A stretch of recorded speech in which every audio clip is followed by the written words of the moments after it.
Hello, hello, hello, and welcome to Bleav. That's Bleav in Lions, right here on the Bleav Network. As always, I'm your host at Javanaugh87, Jack Kavanaugh, and I am joined, as always, by the Detroit Lions legend, all world safety with the best hands and the best grades PFF has ever seen for the Lions. It's Glover Quinn. Yes, and the fact that you said that best hands, it was very evident this weekend with two guys claiming to have the better hands, dropping two interceptions. So, I was wondering how long it was going to take you to bring that up because first it was Darius, which we talked about. Darius Slay drops the gimme interception versus the Lions, and then Monday Night Football, Russell Wilson gives Quandre a chance to pick off his former teammate, and it just goes right through his fingers. I mean, he threw him a gift. Like, it wasn't even, it looked like Russell was throwing Quandre the ball. Like, Yeah. that looked like that play had zero chance. Quandre was clearly in cover two. And Russell he was in some form of too high. It could have been playing the quarters or whatever, but I think it was a form of cover two. He's looking right at him. I have no idea what Russ was thinking. None. Quandre just missed a gift. And I feel like that about the Denver Broncos in general because Russ had his ups and downs. That play, especially, should have been an interception. And then the field goal. Everyone's up in arms about the field goal attempt to end the game. Would have been a second longest field goal of all time had it been made. And instead of trusting the quarterback, you just gave up, I believe, 3 first round picks for. Instead, you kick the field goal, you miss, and you come up empty in Russ's homecoming against Seattle. Yeah, I mean, I didn't like that call. I definitely would have liked to see them give Russ a chance. I mean, that's what Russ is known for: fourth quarter drives, comebacks, big plays in the fourth quarter, and his ability to scramble around. I mean, I think they were very high on their third down percentages. Just from me watching it, it looked like every time it was third and short, they was picking those up, either passing it to the backside of the backfield or Russell running around, getting the first down, dumping it off to the tight end. So I definitely felt like they could have given him an opportunity to get that 5 yards. Like I say, either way, you feel like your kicker can make that kick? Of course, right? They play in Denver. That's where the longest field goals are always made in Denver. I think McManus has kicked a long field goal before, but those things we're talking history. That means very rarely do you make those. Not saying that you can't, but it's very rare. I would take the chance of Russell picking up 5 yards and us kicking a 60 yarder or 57 or 58 yarder over a 64 yarder. And so I felt like they had a lot of time on the clock. They had timeouts. You know what, man? This is Russ's homecoming. This is week one, right? Losing a game in week one has never ended your season. Winning a game in week one has never won your season, guaranteed your season. So at the end of the day, as much as we want to say it's about this and about that, you know what? It's Russ's homecoming. We all know what it is. The NFL knew what it was. That's why they scheduled the game, right? They could have scheduled them to play any of the other 16 games or other, I would say, wouldn't not 16 necessarily opponents, but say 13 or so opponents. They could have scheduled any of those guys for Seattle and Denver to play on opening day, and they scheduled Denver and Seattle. Why? Because of Russell Westbrook. The same reason, Russell Wilson. Because of the same reason why they scheduled Carolina and Cleveland, Baker Mayfield. The NFL know exactly what they're doing. So let's give the people what they want to see. Russell Wilson has an opportunity to lead Denver to a win back in Seattle, and you took that away, and you made it easy for the media because he missed the field goal. And now they're just talking about what would it have been had you not given Russ a chance, right? I mean, you paid him $230 million to kick a 64 yarder. You don't trust him to get 5 yards? That's tough. Absolutely. Very tough, especially with how well the offense was moving at times. Javonte Williams absolutely ate. He was number 2 in the NFL in receptions behind only Cooper Kupp, went over 100 yards receiving as a back. And our guy, Jerry Judy, who's on our fantasy team, he also went for over 100 yards with that 67-yard touchdown. So I was pretty thrilled about that. Oh yeah, I mean, hey, Jerry Judy, appreciate you. The running back was killing out the backfield. Though. He was running hard, it's tough to tackle. I was watching that game. I was watching the game with my brother-in-law. And I was just like, man, I don't know if it's the TV, but the pads are popping tonight. These guys are playing hard. Were we hitting this hard when I was out there? Were the running backs running like? Was it like this when I was out there? Because it don't seem that way when you're on the field, but when you're watching it on TV, it's like right there in your face. It's like, wow, man, these guys are really playing. I thought they played really hard, both teams on Monday night. But I mean, that's week one, right? Everybody's excited to play week one. And so yeah, man, I thought the running back catching the ball at the backfield was awesome. And then, Jerry Judy, like you said, he's fantasy team. Go Jerry Judy. You know what I'm saying? And he was at like 4 catches for 88 yards or something like that. And I was like, all right, we need to get about five more catches and at least 12 more yards. And then he ended up getting the first down catch for probably about 15 yards. I said, okay, well, that's over 100. I think he caught a couple screens. I don't know what he ended up with, but I think it was pretty good. It was a pretty good day from him. Ended up with 4 for 102 and the touchdown. And I will say, I can confirm that the pads were popping that hard back in the day because you were playing Adrian Peterson twice a season. I know for a fact that the pads were popping. Oh yeah. I mean, AP, man, he was a tough runner. Unfortunately, what happened to him, this weekend with the boxing match, but he was a great runner on the field. He was a tough guy. Loved playing against him. And you knew when you played against AP that the pads definitely were going to be popping. I think, playing against AP was partly how I got my contract in Detroit. Because if you go back to the 2012 Houston Texans game against the Minnesota Vikings, I probably had 10 tackles, maybe 12 or whatever. 8 of them may have been tackle for loss on Adrian Peterson, or 4 of them may have been tackle for loss on Adrian Peterson. Had a couple good open field one-on-one tackles against Adrian Peterson. And so then when we played the Detroit earlier in the season on Thanksgiving, played good against Brandon Pettigrew as the tight end. And so I think those two things ultimately led to them saying, let's take a look at this guy. And it worked out. It sure did. I mean, probably saw, wait, he can cover like that and tackle Adrian Peterson like that. We got to get this guy to Detroit. We got to.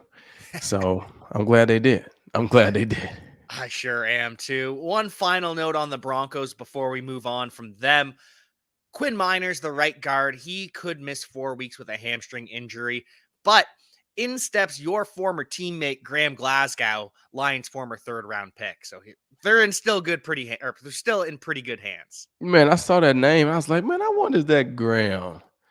Because I used to be locker mates. Me and his locker used to be right next to each other. Big Oh, glass guy. really? Yeah, yeah, yeah. Well, I had one locker in between. I was a veteran. He was a young guy, so I couldn't be right next to you. And I was a DB. He was a O lineman. So we had one locker, but it was just empty. So we talked all the time. Okay, so they're in good hands in Denver with Graham Glasgow taking the field. Oh yeah, oh yeah, Perfect. definitely. Perfect. And one final thought on this Monday Night Football game. Geno Smith cooked in the first half, ends up 2 touchdowns, 195 yards, and the win. Rex Ryan says his chin is made of marshmallows. He balled out. Rex Ryan taking the cheap shot, as he tends to do. My only problem, Geno says that he was written off, but he didn't write back. I want him to write DK Metcalf back because 7 targets led the team. That was great. Only 36 yards.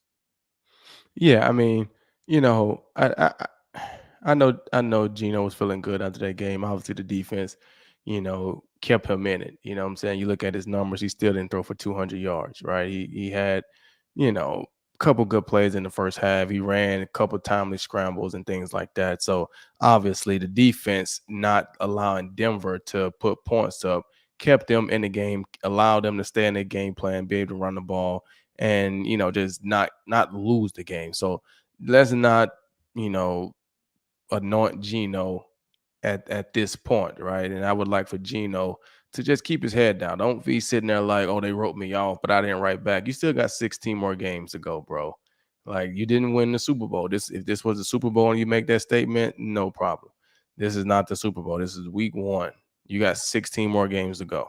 So I would like for him to just, stay humble, keep his head down, and just keep grinding and keep working it out. But being emotional, coming off a big win like that, because like I say, nobody's ever going to admit it, right? Nobody's ever going to say it. But at the end of the day, Geno really wanted to win that game because of who they were playing against. Russell really wanted to win that game. That's really what happened. Now he may not say it, and they may say, "Oh, it's just another day at the ballpark." No, it's not. It is not.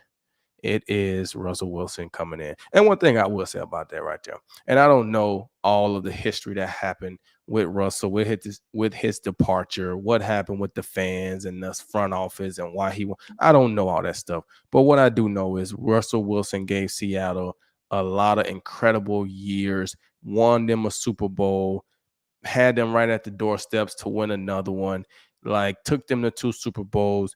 He looked like total team guy. So I thought it was very rude of them to boo him. I understand during a game because you're not necessarily born, you're cheering loud so that you can win the game, right? We all understand that as athletes, right? You don't play for that team anymore, so they're probably going to boo, right? But at the beginning of the game, when he comes out, there's a way to show a respect to him and an appreciation for what he did do in Seattle for however many years he was there. So I didn't really like that from the Seattle fans, but that's neither here nor there. I completely agree. It's always tough when you're a fan because the emotions are raised, but you still got to show respect to someone who's done so much and given so much for you. And it's very much like the Andrew Luck situation where they found out he retired during the game and booed him off the field. In hindsight, I know those fans have come out and said, yeah, we made a mistake. We wish we could have that one back. We wish Andrew Luck had the retirement send off he deserved instead of Adam Schefter ruining the tweet. So it's tough.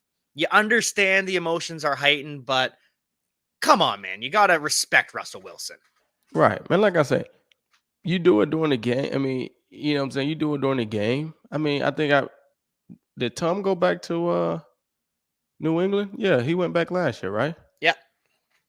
When he comes out, they're Standing standing ovation. ovation. During the game, they probably rooting against you, Tom. Like they want to win, right? We're in New England. We rooting for Mac Jones because he's the new guy. He's the new era, right? But we can't throw away the great years and Super Bowls that Tom gave us, right? You can't throw away the great years that Russ and the Seattle Seahawks and the defense and those guys, the Super Bowl. Like you can't throw all that away because of business. Like you're a fan, cheer for Russ, show him his appreciation, and then during the game, no, I understand you're cheering for Seattle because you're the home team. You want Seattle to win. You're gonna be loud. You're gonna be obnoxious. All those different things. We understand that. But before the game, show some respect, man. Completely agree with you. And moving on from the Seahawks from Monday Night Football, we do have to talk about the Detroit Lions because we've had some time to sit on the loss to the Seattle Seahawks. And my biggest thought is how do you simulate a Jalen Hurts in practice? Because you've got Jared Goff, who doesn't compare at all. And then your backup is Nate Sudfeld, who doesn't compare at all. And your practice squad QB is Tim Boyle, who doesn't compare at all. So, how do you game plan against a Jalen Hurts when you can't replicate him in practice? It's difficult because You don't have anybody that can naturally do it, right? They can put, a receiving type of person there to give them a look, but they're only working a scramble. So as a defensive back, you're not really going through all the proper things on the back end from a passing standpoint because he's really in there to scramble, and that's what we're trying to work. And then when you get in the game, you got someone who can actually scramble, someone who can actually throw the ball. So it's very difficult when you don't have someone who can naturally do it on your roster, in your quarterback room. So it's tough. You know what I'm saying? It's one thing you got to preach it week in and week out. You got to preach it every day.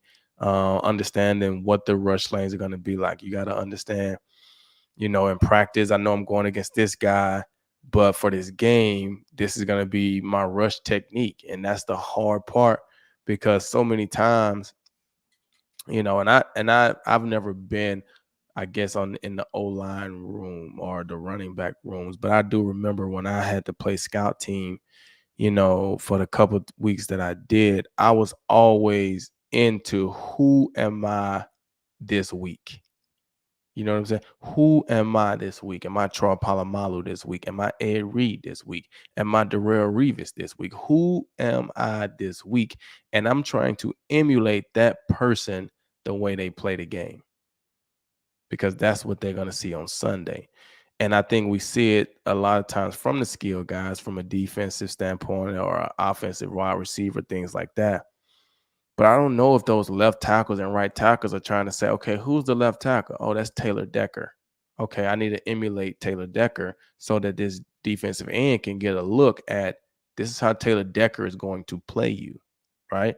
And so you think about that from the other side, it's like, you got to get those pass rushes in during the week so you can say, okay, I know I'm going against whoever in practice, but this is going to be my rush in the game because it's going to help keep Jalen Hurts in the pocket. It's going to help against their tackle because of the way he blocks. So, yeah, it may not work against Taylor, but it's going to work in the game. And I got to get my body used to that. So, you can't just have guys thinking they just finna go and sack Jalen Hurts and just rushing up the field. You're going to open up way too many run lanes and he's going to kill you or eat you up or whatever you want to call it. And that's what we ended up seeing with the Detroit Lions, especially on the defensive line. PFF ended up giving Aiden Hutchinson a 45.3 pass rush grade, 128th out of 129 edge defenders. However, having worked from them in years past, I know it's because he was getting pressure. He had 3 of them and just missing the tackle. He gets downgraded for that. But getting pressure is still important. He still beat the offensive lineman in front of him. So if he can just calm down a little bit, he can rein in the footwork, not come so balls to the wall at Jalen Hurts, or maybe it works with Carson Wentz. That's when Aiden Hutchinson is really going to emerge. Right. I definitely think he has a greater opportunity this week coming in at Jalen Hurts way too fast, out of control. Yes, like I said on the show Sunday right after the game, I didn't remember hearing his name called for anything really on Sunday. That means he's not making tackles in the run game, wasn't making a lot of tackles in the backfield, and he wasn't sacking a quarterback. So to get that grade, that's probably what I would say. Yeah, probably so, because I don't remember his name being called. But he's going against Jalen Hurts, a quarterback that can run. So if he can have that same success this week against the guy in front of him, I think he can get Carson Wentz down a little better because Carson Wentz, although he will take off and run at times, he's not the runner that Jalen Hurts is. So it's going to be a bigger challenge for our secondary this week. But I definitely feel like Aiden Hutchinson can help those guys by having a rebound game and showing why he was the number 2 overall pick and, make a big splash. And we did just see the number 1 overall pick get a sack and an interception against the Commanders last week. So the expectations are going to be sky high for Aiden Hutchinson. I think he's ready for the challenge and I think he's excited. And he gets a lot of good challenge in practice because Penei Sewell was really good, and the numbers have come out. PFF gave him a 79.8, the number 2 right tackle and 4th tackle overall. So it's nice to see that. And I'm not surprised with how well DeAndre Swift played, breaking some runs behind Penei Sewell. It just adds up in this case. Yes, I mean, I thought, you know, that doesn't surprise you, right? Anytime you get a running back go over 150 yards or 100 plus yards, you know the O line is doing something because he wasn't running them outside. He's running up the middle, off the tackles. So you know the O line is opening up holes and he's doing his job in the open field to make guys miss and running away from guys. I mean, looks like he hit 20 miles per hour on his run. So he's definitely, got the jets. He can run. I talked to Slay after the game. Well, I talked to Slay on when it was, maybe Monday or Tuesday. And Slay was like, DeAndre Swift was fast, but I'm faster. So what I told him, like, hey man, you fast, but because I think on that first run, Slay was the one that tackled DeAndre Swift when he broke out. And he's like, Swift was like, yeah, bro, you fast. So Slay's still, even though he's in year 10, still talking about how fast he is. But DeAndre Swift running 20 miles per hour is really, really fast. And so when you have that combination of explosiveness and speed mixed with that O line, if they can continue to give him the ball, I think he can have a special year and stay healthy. See that he missed practice today, so I don't know. Those were a couple of things that I wanted to ask you about. Number one is with those speed trackers, DeAndre Swift being the 3rd fastest running back on the week. Do you guys pay much attention to that as players when you're preparing or studying? And number two, DeAndre Swift missed practice. We don't know if it was for a specific injury or a rest day, but they did sign Justin Jackson to the active roster from the practice squad. So is that a bad sign? Well, I mean, for your first question, I never really cared about the speed tracker because at the end of the day, the way it works out, the longer distance you have to run, the higher your speed is going to be, right? So you may not hit a high 20-mile-per-hour speed, but you may not be running over 15, 20 yards either, right? You may be like as a safety, right? You're already playing back. So it's not like you're running very fast. And then all of a sudden you may see a ball and you break on it, but you're really only running 15 yards. So you don't have time to build up 20-mile-per-hour speed. But you get a guy that breaks out for 50 plus yards touchdown, run, they're going to have plenty of time to pick up speed. That's why you see a lot of the people that have the fastest times, not saying that they're not fast, but a lot of it get calculated from guys that's on special teams. They're running down on kickoff and they get a 35, 45, 55 yard just head on sprint. Those guys are going to put fast times up, right? You get these running backs and wide receivers that break out. Now they're trying to really run to go and score a touchdown. Those guys are going to get the higher times. A lot of times the defensive backs aren't really running that far to calculate that type of speed. So I never really paid much attention to it. I can tell if a guy's fast and if a guy's not fast. And most of these running backs, if you get directly behind them, you're probably not going to catch them. You got to come from an angle and catch them because all those guys are fast.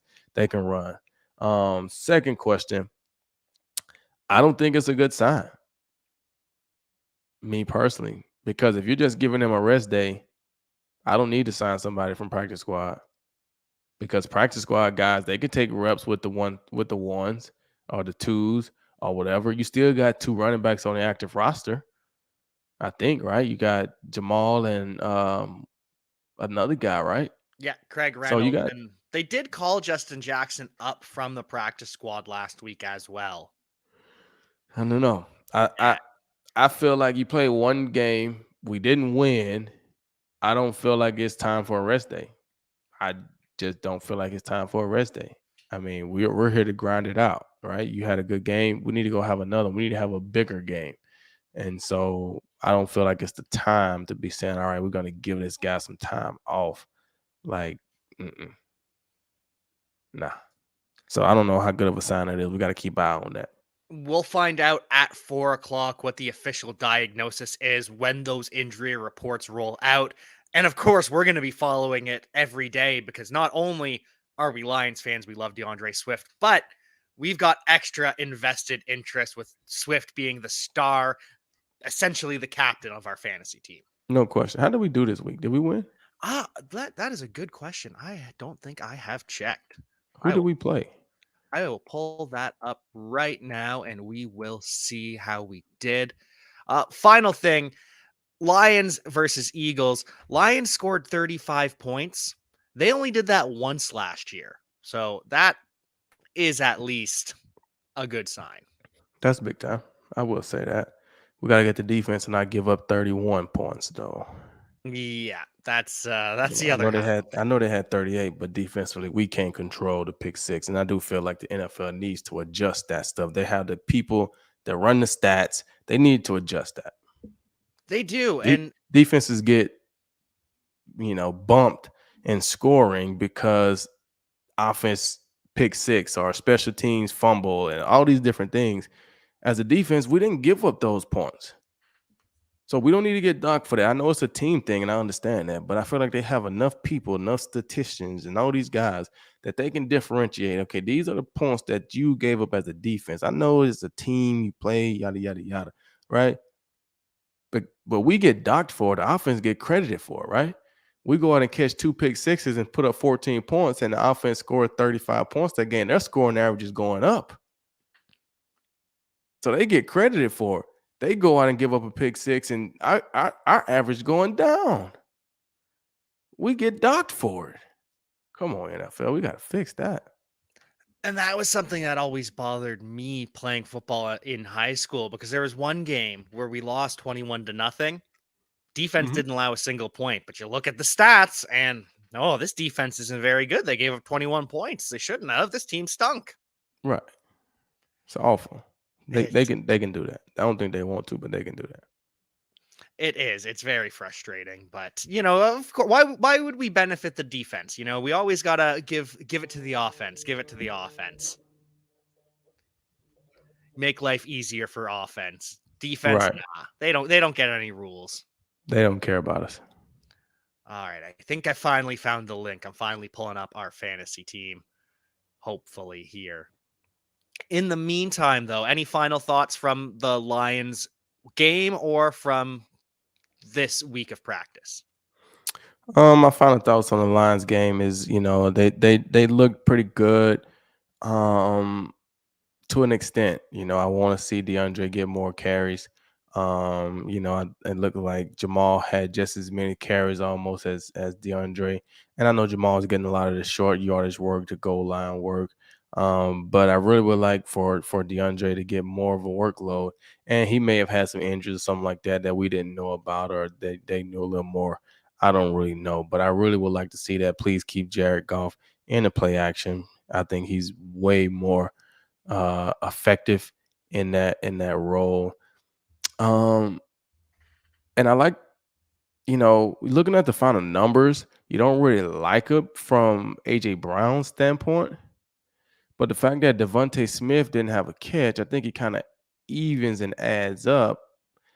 I kind of like the corners, how they played. They're gonna get tested this week though, right? Washington got three good wide receivers, and Carson Wentz is definitely going to throw the ball. So be interesting to see how the secondary holds up this week. But like I said earlier, Aiden Hutchinson is going to come out on fire and know that he needs to play better than what he played last week. Even if he felt like I was getting there and I just could, okay, we need you to get there this week and get the sacks. That's what you got to do. And I think he'll do that this week, and he'll get pressure on Carson Wentz, create a couple fumbles from a sack standpoint, create some hurry up passes that the defense should be able to take advantage of. And hopefully the Lions can come out of that thing with a win. I agree with you, and I have finally located our fantasy football stats while you were giving that beautiful recap and look ahead. And good news, we scored the most points in the league last week thanks to I knew, Swift, Kelsey, and AJ Brown. I We knew it. stomped the team Browns, which is made up of Eric Metcalf, former NFL player, and their co-host Noah Schaefer.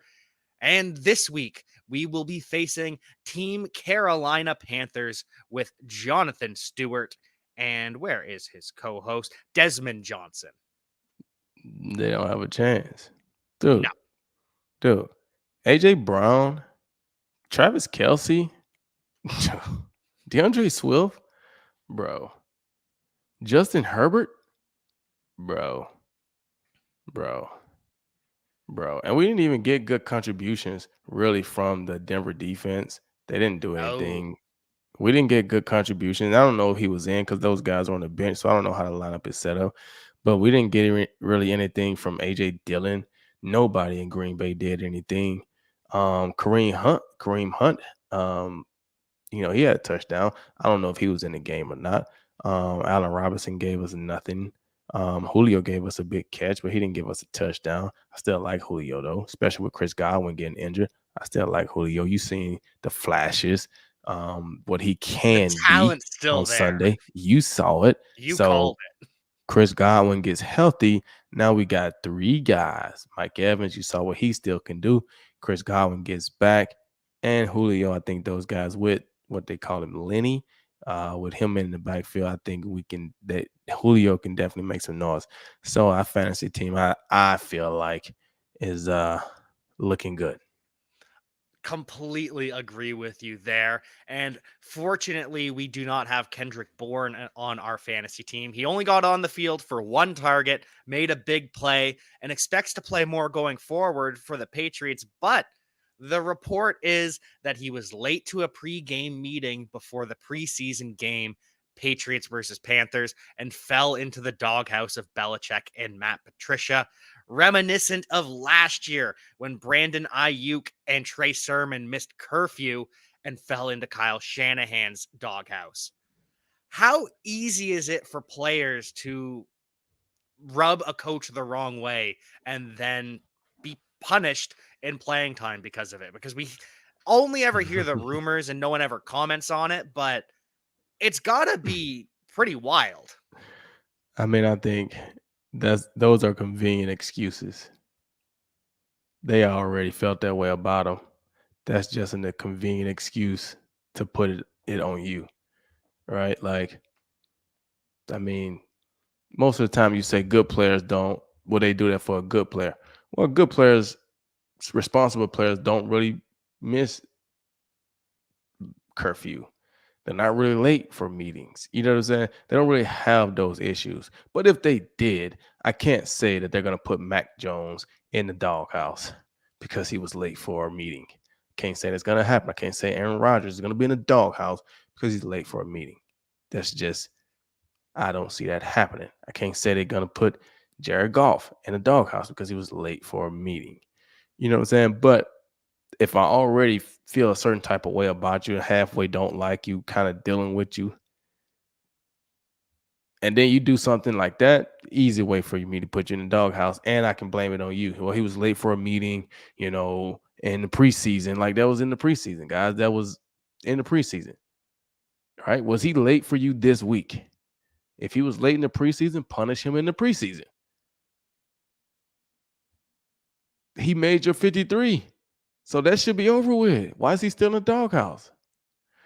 So I think those are convenient excuses because they already had a preconceived idea about him, in my opinion. That's very interesting, and it kind of makes sense because would Kyle Shanahan have done that for Deebo Samuel? No. No No. chance he's changed the game plan. We literally saw Deebo Samuel hold out and come Right. back with open arms. Kyle Shanahan just thrilled to have him. Right. That's what I say. It just all depends. Like you said, Debo's not in the doghouse. He's running hard, scoring touchdowns on Sunday. He's not in the doghouse for sure. So I just think that's a convenient excuse. I'm glad to hear you say that. It's very interesting because again, you'd hear all these stories from years past of players who are stars. Broadway Joe going out and partying all night and then playing in the Super Bowl kind of things. They never got in the doghouse because the talent was that good. Right. That's just how it is. So, yeah. Final thoughts before we get you out of here. We've got Thursday night football coming up tomorrow. We got Kansas City versus the Chargers. Keenan Allen has already been ruled out. Kansas City has ruled out their their young rookie cornerback Trent McDuffie. So when you already have those players ruled out, the Chargers have J.C. Jackson, who is still questionable coming off the ankle surgery. What do you think's going to happen? Chargers, Kansas City. I think it's going to be a good game, man. It's a great matchup. Two good quarterbacks, two good teams, and I think, um, losing Keenan Allen is huge. Obviously, he's a great player. Um, Kansas City looked explosive on Sunday. They put up 45 points. I think for them, they wanted to come out. Obviously, like I say, nobody comes out and says things, but we all know what's really going on. So they've heard all the talk about losing Tyreek Hill and losing the explosiveness that Tyreek Hill brings to an offense. So they wanted to come out and show that, hey, even though we don't have Tyreek, we're still the Kansas City Chiefs, right? So they looked explosive on Sunday, right? Now they're playing a division opponent. I like San Diego's defense. Los Angeles defense. Would love for JC to get out there at the corner. So, you can't help, but get better when you bring it in Mr. Interception. And so I like the Chargers, but Kansas City looked explosive. I think I picked the Chargers to win, but Kansas City looked explosive. I'm riding with Justin Herbert. He's our fantasy quarterback, so I got to ride with Herb. But I hope Travis Kelce have a good day. But I think it's going to be an explosive game. I'm excited to watch it. It's like, man, I feel like we just got away from football, and now it's like, man, football's back tomorrow. How lucky are we? So I'm excited for that game. I think it's going to be a really good game. But I think Kansas City's gonna. Not Kansas City. I think not San Diego. I think LA is gonna pull it out, and I think they're gonna show that they're ready to take that step to win that division, get in the playoffs, and make a run for it. And you can bet on the Chargers over at betonline.ag. Thanks for sponsoring the show.